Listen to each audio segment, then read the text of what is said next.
Y hablando de protagonista, el presupuesto participativo fue uno de los protagonistas, o sigue siendo uno de los protagonistas de la gestión de Pablo Bruera como intendente de la Municipalidad de La Plata.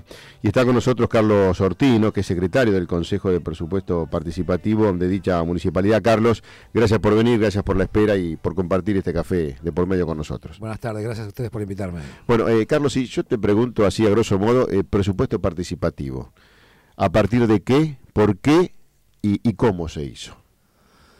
¿A partir de qué? Bueno, en principio fue una decisión política del intendente. Estamos hablando de La Plata, ¿no? Sí, de La Plata. Consideró que era necesario que haya participación popular en la toma de decisiones y se comenzó por el presupuesto participativo, que es básicamente obra pública y servicio público de competencia municipal. Y bueno, siempre lo explicamos de una manera muy sencilla. Digo, si hay un presupuesto de 10 pesos, si hay una demanda social por 30, ¿quién decide en qué se invierte y en qué no? Y en este caso, esa parte del presupuesto la deciden los habitantes de la ciudad, no lo decide un funcionario. Esa es básicamente la cuestión. Y está funcionando desde el año 2008 hasta ahora de forma ininterrumpida. Y bueno, hemos llegado a la mitad de los hogares de La Plata con alguna obra del presupuesto participativo.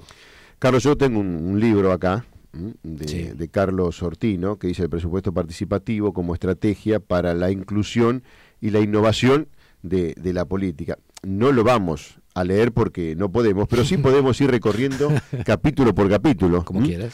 El capítulo 1, por ejemplo, dice vayamos a las fuentes. Sí. Ustedes fueron a las fuentes y ¿qué se encontraron? Y en las fuentes nos encontramos con una ciudad cuya periferia estaba muy abandonada, cuyo casco urbano tenía los servicios esenciales, pero también bastante añejo, digamos, y con una escasa propensión por parte del pueblo, digamos, a la participación, a la inclusión en la movida política, por decirlo de alguna manera, con mucha desconfianza, con mucho recelo. Yo siempre digo con razón. ¿Por qué la desconfianza y por qué el recelo? Bueno, porque está siempre la idea esa de que vienen acá, prometen y se van y nunca hacen nada. Lo cual en muchos casos es absolutamente cierto, en otros casos no. Y bueno, así que a partir de allí se comenzó con eso, retomando una política muy añeja ya, que es la del presupuesto participativo, que empieza en 1989 en la Intendencia de Porto Alegre, Brasil. Cuando asume Olívio Dutra, el primer del Partido de los Trabajadores, decide implementar esta política. Allí comienza, después se expandió por toda Latinoamérica y por todo el mundo. Hoy en muchos países del mundo se está haciendo. En Argentina ya son 50 o un poco más los municipios que lo hacen. El primero fue Rosario en el 2002 y después continuaron Morón, nosotros, bueno, un montón de municipios más. Otro de los capítulos del libro, que el primero era vayamos a las fuentes, tiene que ver con situar el objeto. Bueno, situar el objeto tiene que ver con decir, bueno, cómo funciona y para qué sirve el presupuesto participativo. Exactamente, porque tampoco se puede hacer cualquier cosa ni de cualquier manera. ¿Sí? Entonces, el presupuesto participativo sirve para toda aquella obra pública o servicio público de competencia municipal. No podemos meternos en competencias de otras jurisdicciones, como provinciales o nacionales. El segundo término, ¿cómo funciona? Bueno, se organiza el territorio, en este caso son 40 zonas, en todo el territorio municipal, desde El Peligro hasta Villa Elvira, Arán, Arturo Segui, bueno, todo, son 40 zonas. En cada una de esas 40 zonas las asambleas son abiertas y concurre la gente que quiere concurrir.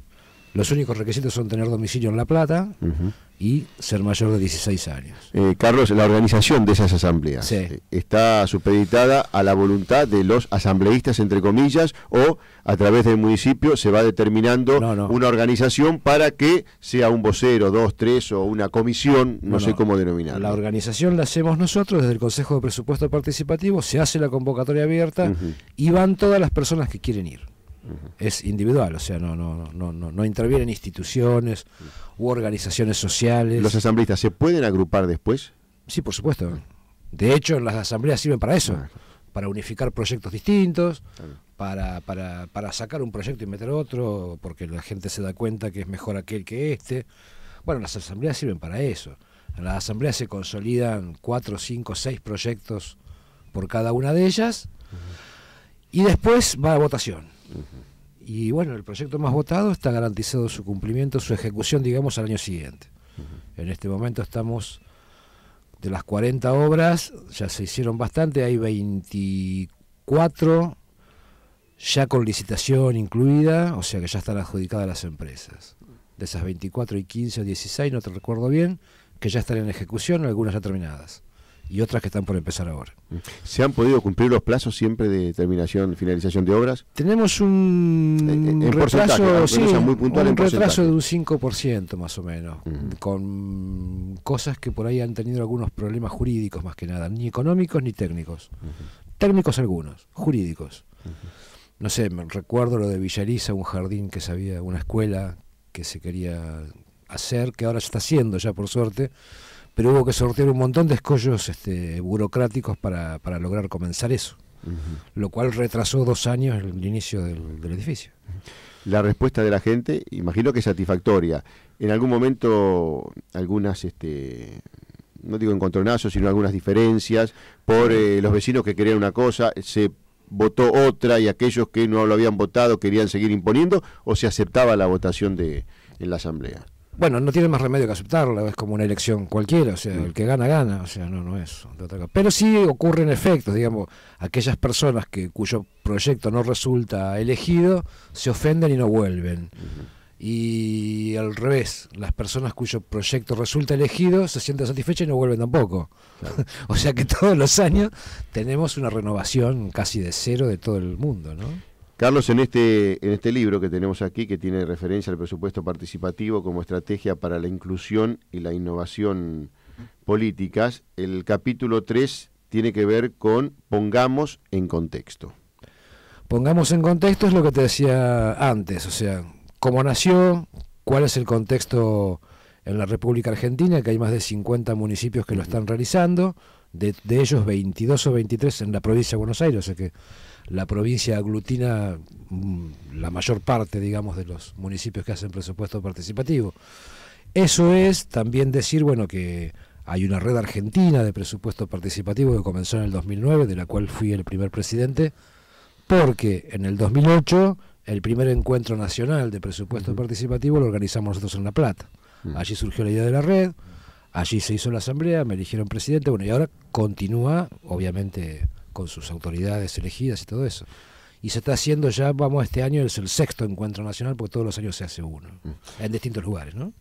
Hablabas de Brasil como el puntapié inicial. Brasil empezó, de este tema que tiene que ver con el presupuesto participativo. ¿Cuándo y cómo entra en conocimiento la ciudad de La Plata y se aboca a continuar esa propuesta? Nosotros no pertenecemos al Partido Justicialista, o sea que no formamos parte de la movida que llevó a Pablo Obrero a la intendencia. A nosotros él nos convoca después. ¿Sí? Desconozco cuál sería la idea de Pablo Obrera antes de, en su momento, de convocarme. En nuestro caso venimos trabajando con esto desde hace muchísimos años. Por eso el capítulo 4 dice pasemos a los hechos. Pasemos a los hechos, claro, pasemos a los hechos. ¿Qué se ha logrado? Bueno, se ha logrado muchísimo. En estos 5 años se han hecho más de 2.000 cuadras de asfalto. Se han iluminado más de 4.000 cuadras, se han hecho algunas obras hidráulicas, se han hecho algunas obras de cloacas, aquellas que se pueden hacer, porque ahí tenemos el problema de la jurisdicción, ¿no? Sí, es cierto. Pero bueno, si APSA nos dice está todo bien técnicamente, se puede hacer, nosotros lo podemos hacer. Si nos dice no hay factibilidad porque no hay conducto, porque no hay planta, porque el suelo no sirve, bueno, ahí no podemos. Claro, lo importante es cuando se encuentran con este tipo de situaciones que la obra o las obras, grandes o chicas, se puedan hacer más allá de la jurisdicción, que nadie impida por sentirse invadido cuando alguien quiere aportar una solución. No es eso, es simplemente que, bueno, al no tener nosotros la jurisdicción no sabemos si técnicamente es viable o no, y eso nos lo tiene que decir APSA. En el caso de las cloacas o del agua potable, digamos, ¿no? Bueno, los hechos creo que son muchos, ¿no? Sí, son muchos, nunca es suficiente, hay un montón de interpretaciones distintas acerca de cómo debe ser el presupuesto participativo. ¿Cuál es la crítica que han recibido? Hay una crítica que yo no sé por qué se mantiene en el aire, porque tiene que ver con algo que te decía al principio. La gente dice, o algunos políticos de la oposición dicen, las obras las tiene que hacer el Estado.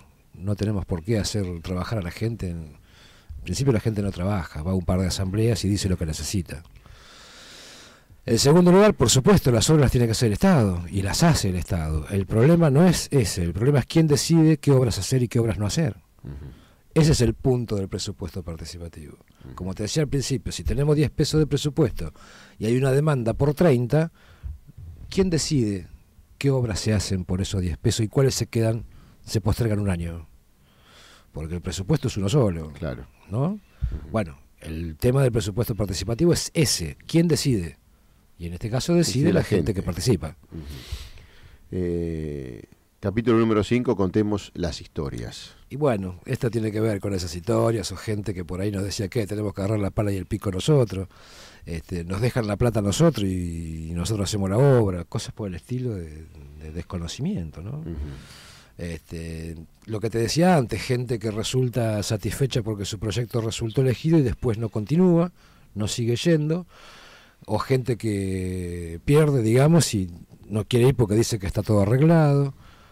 Bueno, la disputa permanente en que los militantes políticos no tienen que intervenir en las asambleas del presupuesto participativo, cuando en realidad es una herramienta política. O sea, ¿cuál es el problema de que intervengan militantes políticos? Si la cuestión se define por el voto, no hay ningún problema. Bueno, pero todas esas cosas están. Una historia.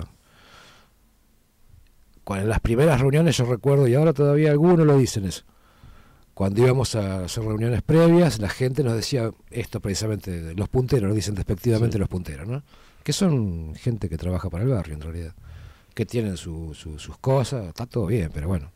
En definitiva, como yo digo siempre, el asfalto que este tipo logra se queda en el barrio, no se lo lleva a la casa. O sea, seamos un poco más racionales. Entonces, si van los punteros, nosotros nos va. Bueno, está bien, es una lógica que usted puede respetar. Ahora, sepa que si usted no va, siempre van a estar los punteros. Claro. Es un problema suyo. Si quiere venir, venga, y si no quiere venir, no venga. ¿Y qué responde la gente? Nada, porque no puede. O sea, pero digo, va la gente, se hace cargo después de la situación. La gente va cada vez más, hay cada vez más participación, eso no hay ningún problema, no.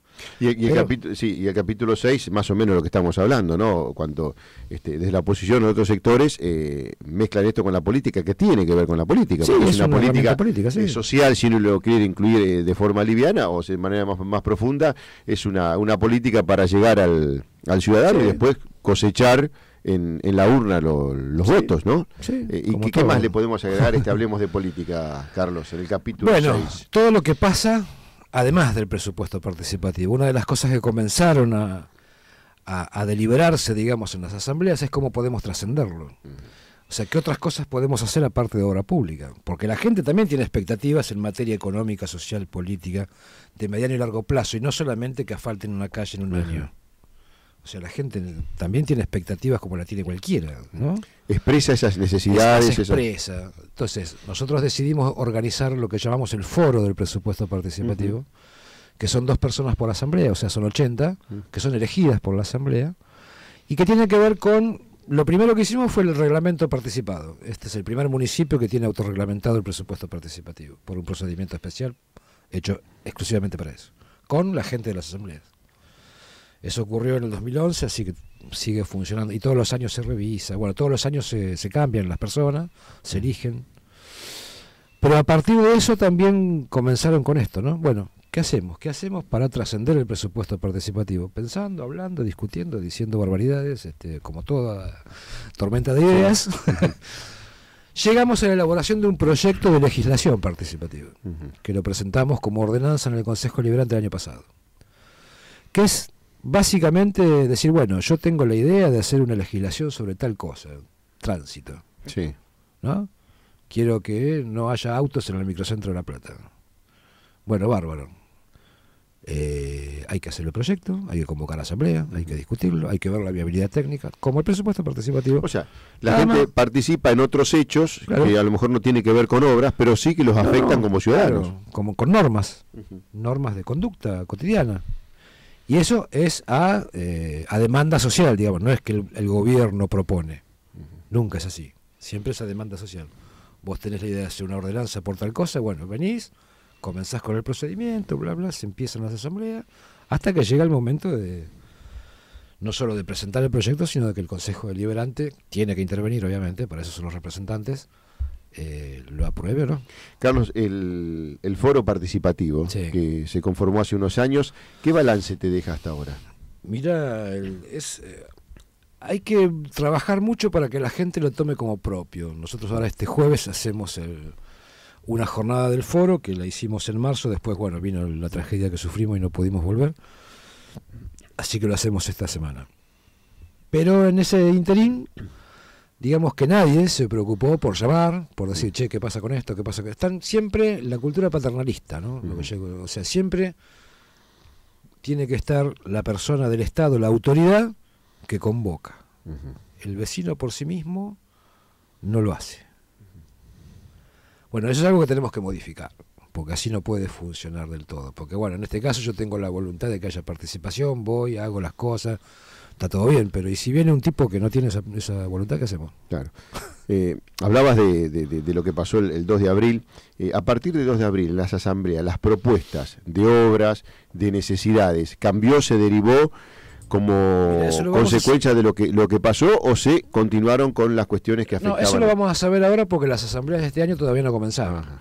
Estamos esperando que pasen las elecciones porque los años impares siempre lo hacemos después de las elecciones, el ciclo. Así que te lo voy a responder después, eso, no sé.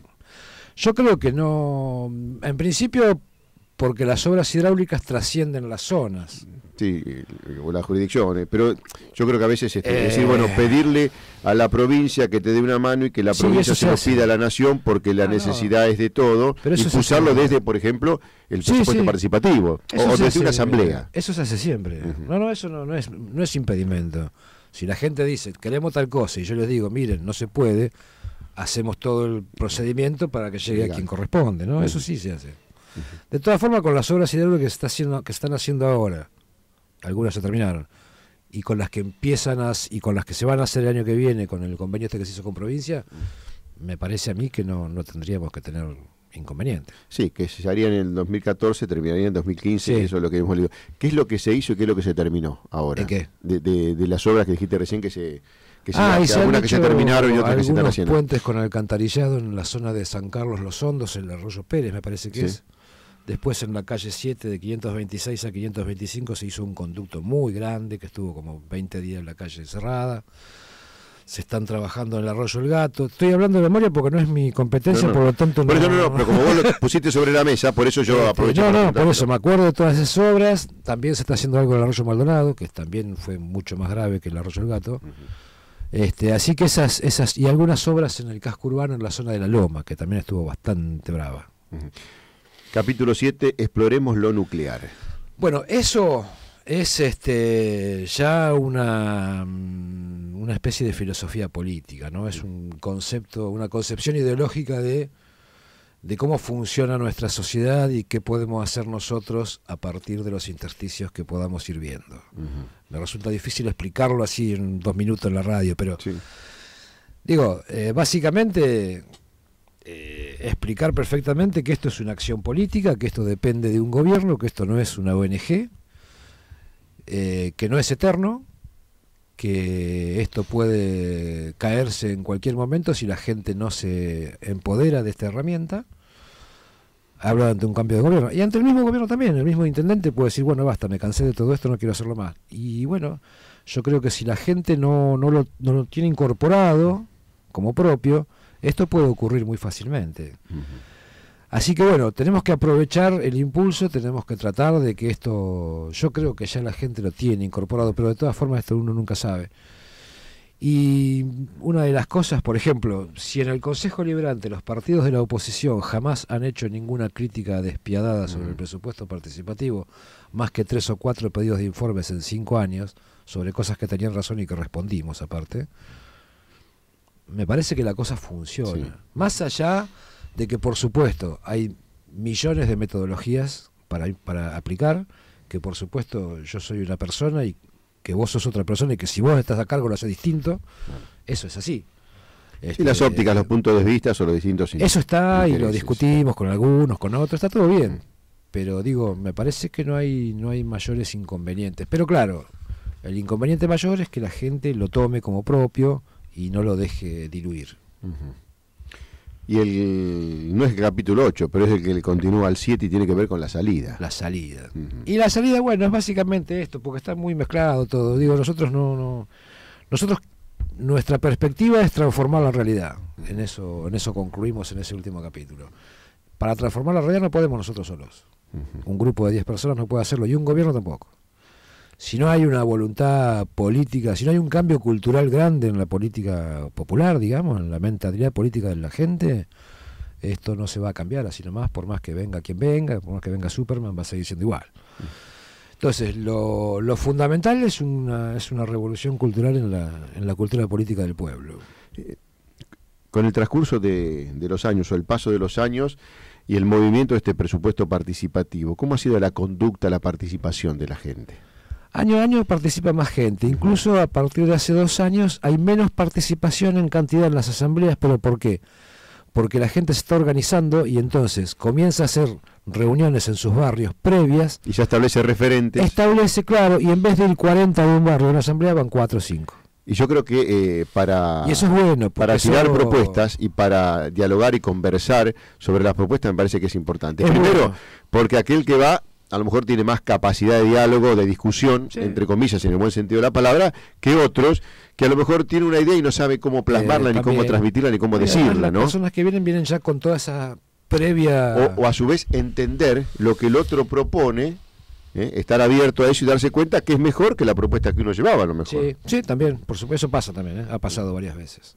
Eso es lo que ha empezado a ocurrir hace 2010, 2011. Ha empezado a ocurrir. Entonces, si uno ve la estadística fría, dice, ¿cómo? El año pasado vinieron 10 y este año vinieron 5. Sí, bueno, eso es una estadística. Pero lo que no sabes es que esos 5 representan a 30. Carlos, esos 5 que vienen ya con una formación entre comillas y más armados, ¿abre la puerta a nuevos dirigentes políticos, por ejemplo? Porque alguien dice, mira, yo no me di cuenta, pero me gusta esto de... Sí, no utilizarlo políticamente, pero sino que soy funcional a una estructura para hacer cosas para la ciudad, por ejemplo. Sí, hay una especie de negativa a involucrarse en armazones políticos preexistentes, ¿no? Partidos. Sí. Sin embargo, esa gente está haciendo política, aunque no lo sepa. Claro. Porque lo que está haciendo es organizar gente y llevando adelante proyectos de transformación estructural del barrio. Y discusiones de por medio. Y eso es básicamente política, o sea, no es otra cosa. Así que lo están haciendo. Después, si alguno va a un partido a otro, sí, yo sé que hay algunos, yo los conozco, que van para allá, que van para acá, ¿no? Y después hay algunos que se esconden y que no dicen que son militantes políticos. ¿Y por qué? Porque creerán Primero, que con eso... si yo me escondo, sí, quiere decir que lo que estoy haciendo no está bien. No sé. Y si yo no defiendo lo que estoy haciendo y lo sigo haciendo, me parece que algo no está bien. No sé por qué lo hacen. Quizás lo hacen porque dicen, bueno, si yo digo que soy militante de tal partido, la gente por ahí va a decir que esto está no sé qué, está esa precaución, o por ahí, no sé, la verdad que no sé, yo la verdad que no, yo me doy cuenta, nos damos cuenta, vemos, porque después lo vemos cómo funcionan y sabemos quién... Pero bueno, siempre les digo lo mismo en todas las asambleas, muchachos, ustedes tienen una ventaja conmigo, ustedes saben qué intereses yo represento. En cambio yo no sé qué intereses representa cada uno de ustedes. ¿Y qué respuesta hay? ¿Alguna sonrisa de por medio? Y nada. Silban, sí, un silbido, cri cri, nada más. Pero bueno, está bien, son las reglas de juego. Tiene que ver seguramente con lo que pide la gente, tiene que ver con lo que realizan los funcionarios, y a veces no sé si es fácil, pero la intención es llegar a un acuerdo, ¿no? Lo que la gente necesita, lo que la gente pretende. Correcto. Y lo que desde el municipio se le puede ofrecer, pero lo importante es prometer y cumplir. Sí, por supuesto. Sea una baldosa, sea un asfalto o sea la remodelación de una escuela, pero cumplir y terminarlo. Sí, por eso el tema del presupuesto participativo es un ida y vuelta, no es como algunos dicen hay que hacer lo que la gente quiere, no es tan así. Pero tampoco está todo manipulado para que se haga solamente lo que el gobierno quiere. Hay una ida y vuelta, se combinan. El gobierno tiene una expectativa, una mirada estratégica o global, ponele, y el vecino no, tiene una mirada que está asentada en su barrio, en su cuadra. Bueno, esas cosas hay que ponerlas sobre la mesa, ambas, y ver cómo encaja una con la otra. Y eso es lo que se hace. Usted está escuchando a Carlos Ortino, que está compartiendo un café de por medio con nosotros, secretario del Consejo de Presupuesto Participativo de la Municipalidad de La Plata. Carlos, hablabas recién de lo que la gente quiere o lo que decide el gobierno. Yo siempre digo que lo que la gente quiere a veces no es lo que la gente necesita, a veces sí. Puede ser. Y dentro de una organización hay alguien que tiene que supervisar todo. Sí, sí. Si el dinero lo tengo yo, bueno, yo tengo que saber en dónde lo vuelco, por qué lo vuelco, qué cantidad y de qué manera. Y siempre en la Argentina están las antinomias, ¿no? No, mirá, no puede ser que dejen que decida la gente, no, escúchame. Utilizan la gente para hacer lo que el gobierno quiere. Es una actitud demagógica del gobierno de la Municipalidad de La Plata. ¿Cómo se manejan esas cuestiones? No, la verdad es que mucha bolilla no le damos a todas esas cosas, porque en definitiva es como cuando dicen es una medida electoralista. Y no importa que sea electoralista o que no lo sean, esa no es la discusión. La discusión es para qué sirve la medida que toman. Y cuando dicen eso también están escondiendo en esa hipótesis una premisa falsa, que es el pueblo es idiota. ¿Por qué? Una medida electoralista significa que el gobierno lo hace para que el pueblo lo vote porque hizo eso. Y el pueblo no vota cualquier cosa. ¿Sí? Porque con todas las obras hidráulicas que se hicieron en La Plata desde el 2 de abril hasta ahora, ¿por qué tuvimos un resultado tan malo? El pueblo no es idiota. Vota lo que le conviene y sabe lo que le conviene. Más allá de lo que le digan, sabe. Más allá de eso. Y si se equivoca, como también se equivoca el pueblo, sí, como cualquiera de nosotros. Pero no escondamos premisas falsas en hipótesis que suenan grandilocuentes y que no sirven para nada. Carlos, en estos años de presupuesto participativo, ¿qué autocrítica se hizo y qué fue lo que están reafirmando día a día porque fue lo que realmente salió bien y valió la pena? Bueno, la autocrítica fundamental es lograr organización social que todavía no hemos logrado, lo que te decía antes, ¿no? De las asambleas. Claro. Lograr un cambio en la cultura política del pueblo. Pero ¿por qué si vos le das la posibilidad a la gente de ponerte a la par con los políticos o los funcionarios, de decir qué le pasa, qué necesita, y después ir a explicarlo y tratar de alguna manera de ayudar en el camino a concretar esa obra? ¿Por qué no se puede lograr eso? ¿Cuál es el problema? Bueno, ese es el punto que estamos nosotros reflexionando, a ver en qué estamos equivocándonos.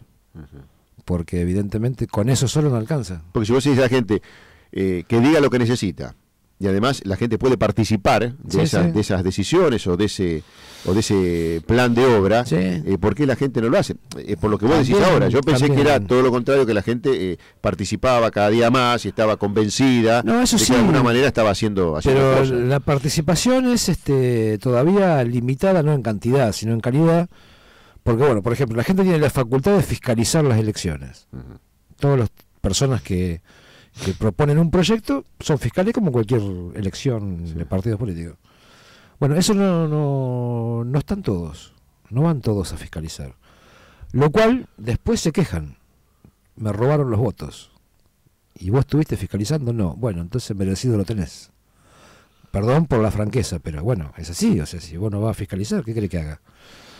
Después, también tienen la facultad de controlar la ejecución de la obra. Y de pronto te encontrás con gente que te llama 7 meses después que terminó la obra para decir que está mal hecha. Se terminó la garantía de la empresa. ¿No hay presencia en el momento de la obra, en el lugar de la obra? En algunos casos sí, y en muchos casos no. ¿Y qué potestad tiene, entre comillas, del vecino decir, no, mire, esto está haciendo mal, aquello no es así como dijimos? No, obviamente no con la gente que está haciendo la obra, sino conmigo. Ajá. O sea, me tienen que llamar. ¿Existe esa comunicación, esa posibilidad de comunicarse? Sí, de hecho me llaman siempre para eso. Y ahí yo voy con el inspector de obra o con el subsecretario de Obras Públicas, si es una obra pública, hablamos y bueno, después eso se modifica o no, capaz que la gente se equivoca al decir esto está mal. Se le explica por qué. Claro, sí. Eso está, pero no pasa en un 100%. Carlos, las obras más importantes que se hicieron, desde tu punto de vista, o desde la consideración de los ingenieros, de los que estuvieron a cargo de las obras. Para mí las más importantes son las ¿cómo se dice? Ampliaciones de 10 o 12 centros de salud que se han hecho. Una escuela nueva que se hizo en Arturo Seguí. ¿Una escuela nueva? Una escuela nueva que ya está funcionando hace 2 años. La escuela de Villariza que te hablaba hoy. un centro de salud nuevo en San Lorenzo que no había, la ampliación de otra escuela en San Lorenzo. O sea, para mí, salud y educación han sido lo que más a mí me interesa, ¿sí? En envergadura, en obra pública, bueno, el ensanche de la 131 de 520 hasta más para allá, el ensanche de la calle 7 de 520 a 526, lo que se está haciendo ahora el ensanche de 511 en Ringueret y en Hernández. Hay otro ensanche de la diagonal 73, de Plaza Escuénaga, creo, hasta la escuela. Bueno, esos son obras de envergadura, ¿sí? Algún sistemita de cloacas perdido por ahí, que perdido decimos nosotros, pero esa gente la sufría. Esas cosas. A mí particularmente me interesa muchísimo que se desarrollen todos los establecimientos de educación y de salud. Sí, más allá de la necesidad que hay, ¿no? Por supuesto. Que eso es. Sí, no, por eso... O sea, se pide y se hace. Exactamente. Sí, el tema de la salud, la seguridad y la educación creo que son las premisas tres importantes, claro, para... Como en seguridad no podemos hacer nada, bueno, en salud y educación sí. Y para nosotros impulsar ese tipo de proyectos es muy importante. Después, bueno, por supuesto, eso queda en manos de la gente, ¿no? La escuela de Arturo Seguí participó 2 años, el primero no logró los votos necesarios y el segundo sí. También tiene que ver con la perseverancia, ¿no? Claro. Bueno, esas cosas hay que tener. El Centro de Salud de San Lorenzo fue una lucha muy grande porque hay que conseguir el personal, hay que salarios y todo ese tipo de cosas. ¿En qué porcentaje se fue ampliando el presupuesto participativo? Mirá, arrancamos con el 2% en el 2008 y estamos en el 10%. O sea, de 7 millones de pesos, 140. ¿Y la proyección? Y tengo ahora una reunión pendiente con el intendente para que me diga exactamente cuánto dinero va a poner este año, para el año que viene, ¿no? Y además para acordar con él ya la logística del ciclo de este año.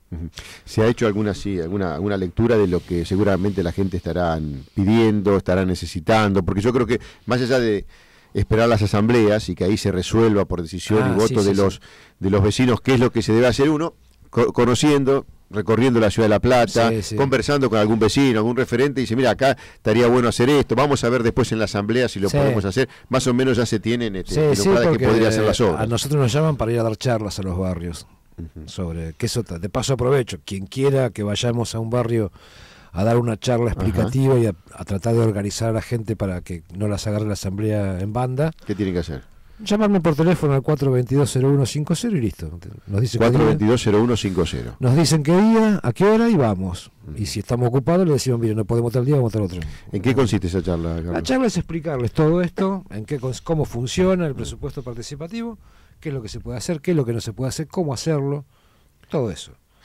Hemos tenido varias charlas y bueno, en algunos lugares nos han dicho que van a ir por una ampliación de una escuela, en otros por cerrar un circuito de asfalto que quedó medio como una isla, en otros nos dicen, bueno, queremos hacer cordón cuneta que no tenemos, en otros dicen, bueno, acá falta iluminación en aquella parte que está muy oscura, hay de todo. Más allá a veces de las obras que se hacen, de la importancia de las obras, más o menos por año, ¿qué cantidad de obras? Son 40. 40. Son 40 obras públicas por año porque son 40 zonas y en cada una se elige una. El intendente tiene la facultad, obviamente, de decidir si se hace la segunda, la tercera, eso lo hará él, porque, digamos, el presupuesto participativo es una parte del presupuesto de obra pública. Por ejemplo, ahora salió una licitación en una de las asambleas de Olmos, y a las asambleas del presupuesto participativo que salieron, se le han agregado 6 calles más que venían pidiendo la gente de antes, que no estaban en el presupuesto participativo, pero que se le hace por presupuesto general. Y la licitación sale con todas las calles juntas. Se asocia el presupuesto participativo al general que tiene la municipalidad. Y a veces la gente protesta, pero esto no es lo que... Bueno, pero muchachos... Sí, ya que llegamos a 5, faltaban 4 cuadras más. Claro, ¿cuál es el problema? El asunto es que no te hagamos de menos. Claro. Pero a veces la gente es como que quiere que se le haga lo que pidió ahí y nada más que eso. Por desconfianza, esa desconfianza que sigue existiendo, que no sé, porque o te llaman y te dicen, no se hizo la obra, ¿dónde está la plata? Y si no se hizo la obra, la plata está en el banco. O sea, claro. Recibieron muchos cuestionamientos porque así se hincapié en eso, en la desconfianza de la gente. Es que es muy todavía, y a pesar de que tenemos 5 años y que hay de las 200 obras, mucho tiempo. Solamente hay 10 obras retrasadas. Todavía persiste eso. Yo la verdad que no sé porque no tengo mucha... No alcanzo, porque yo les pregunto, ¿pero qué pasa? ¿Pero si acá no se hizo la obra? Sí, se hizo. ¿Y entonces cuál es el problema? No, ¿qué respuesta? Y no, porque en algún momento nos van a... No, ¿pero por qué? Bueno, persiste eso. También están acicateados porque yo haciendo esta recorrida que estamos haciendo ahora, en casi todos los lugares me dicen, ¿se va a hacer el presupuesto participativo este año? Y yo me quedo mirando así y digo, sí, ¿por qué? ¿Cuál es el problema? Ah, porque están diciendo que no. ¿Y quién dice que no? Y el muchacho de no sé dónde. A propósito de eso, en previa de elecciones, la desconfianza que demuestra la gente, porque están acicateados por algunos, vaya uno a saber, ¿es mayor o es menor? ¿Crece la duda, crece el cuestionamiento? Por eso no hacemos las asambleas durante la época de campaña electoral. Las hacemos después de las elecciones, después de octubre. Serían mitines políticos, ¿no? Si se harían. Y no lo hemos hecho todavía. Siempre hemos hecho en los años impares, pasamos las asambleas, porque no queremos mezclar, o sea, ni para que sea propaganda del oficialismo, ni para que sea propaganda de la oposición. Está bien. Eso es una decisión de Pablo Bruera y me parece correcta. O sea, no creo. Al principio yo decía, pero no, si no pasa nada, pero no, está bien, tienes razón. No pasa nada hasta que pasa. Cuando claro. pasa, empiezan a sonar las campanas claro, que a veces no suenan de la mejor manera. No mezclemos que va a salir todo bien. Bueno, Carlos, si quedó algo que le querés decir a la gente respecto a las reuniones, a las asambleas, que se involucre, que participe. Tenemos una página que se llama Asamblea Virtual, un Facebook, a donde la gente puede ya mandar sus proyectos para que nosotros podamos ir evaluándolos y después cuando se hagan las asambleas presenciales pues van a ir, por supuesto. Se llama Asamblea Virtual y lo buscan en quien tiene Facebook lo busca. Y si no, que nos llame al 422-0150 y que estamos a disposición sin ningún inconveniente. Contame del Premio Internacional para el Presupuesto Participativo de La Plata.